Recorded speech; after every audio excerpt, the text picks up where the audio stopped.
le client vous demande ouais, est-ce que je peux le voir, voilà, il touche, il le sent ou il essaie de voir un peu comment ça marche.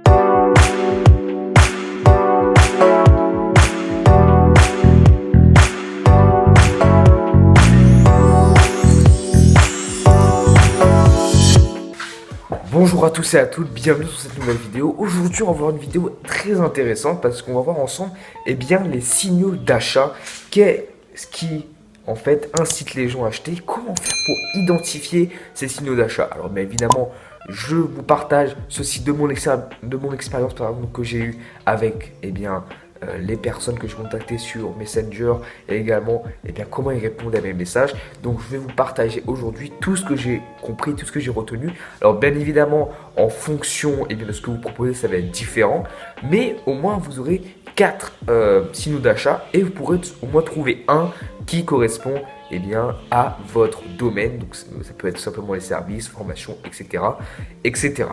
Donc on commence dès maintenant et aussi pour vous dire que là ce sont des signaux d'achat que vous pouvez retrouver sur des personnes directement par message en ligne, mais il faut savoir également que en personne ou dans un meeting par exemple, les signaux d'achat seront différents. Voilà, peut-être il va secouer sa tête pour être d'accord avec vous, donc du coup ça peut être un signal d'achat. Donc voilà, j'ai pas rajouté ça aujourd'hui juste pour vous prévenir, mais ces signaux d'achat sont également applicables pour les personnes qui textent les personnes textent des clients sur Messenger. Donc on commence dès maintenant. Le premier signal d'achat, c'est que le client manipule votre produit. Si le client vous demande ouais, est-ce que je peux le voir, voilà, il touche, il le sent ou il essaie de voir un peu comment ça marche, ou voilà, il essaie d'écouter, voilà, ça peut être tout, vraiment tout, il manipule. Donc lorsqu'il manipule, en fait, lorsqu'on manipule quelque chose, on essaye de voir en fait,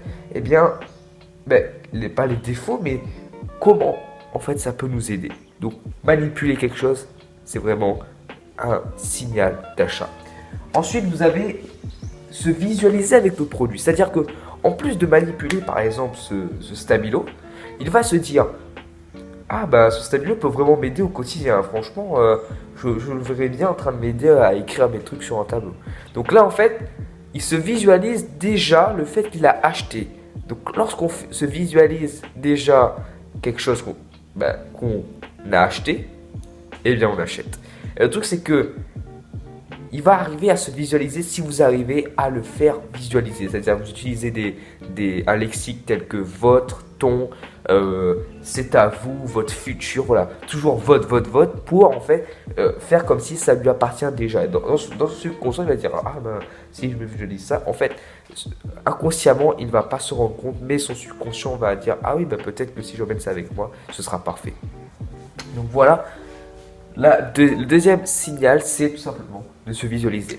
Ensuite, c'est de demander des exemples. Si vous demande, est-ce que vous aurez des exemples à me présenter? Est-ce que vous aurez tout simplement des choses à me montrer afin que je puisse voir? Parce qu'une personne qui n'est pas intéressée, pourquoi vous demandez des exemples tout simplement? Là, imaginons, il y a un client qui dit ouais, je suis pas intéressé. Est-ce que vous pouvez me montrer des exemples? C'est un peu bizarre. Donc, ça veut dire qu'il peut acheter, il a potentiel d'achat. Et enfin, le dernier, et vous le savez tous, c'est que lorsqu'il demande le prix, il faut savoir qu'à 99,9999999, infinité de 9, c'est lorsqu'il demande le prix qu'il soit acheté. Et le fait que vous dites, ouais, mais pourquoi quand je dis que c'est mon prix, il ne veut pas?